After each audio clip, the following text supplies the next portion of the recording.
Хочу поделиться своими впечатлениями от посещения Аланской гимназии. Первый раз за 7 лет работаю в Остинском театре. Я увидел в черте города осетиноговорящих детей в школе. Детей, которые понимают остинскую речь, я был просто ошарашен этим.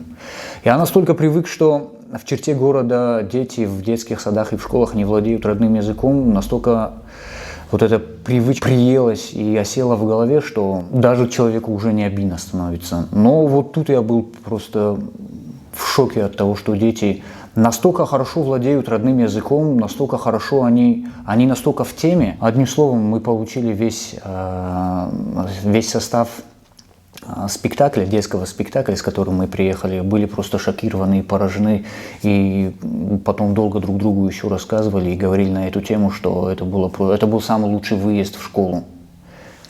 И хотелось бы даже еще раз туда съездить и еще раз с каким-нибудь другим новым спектаклем детским показать им что-нибудь. Хочется общаться с этими детьми. В чем важность? Это осетиномыслящие дети, это осетиноговорящие дети, которые напрямую могут поглощать остинскую национальную богатую литературу, воспроизводить остинские коды культурные, передавать их своим детям, своему окружению. И, безусловно, это будущее нашего народа. И благодаря им остинская нация будет жить.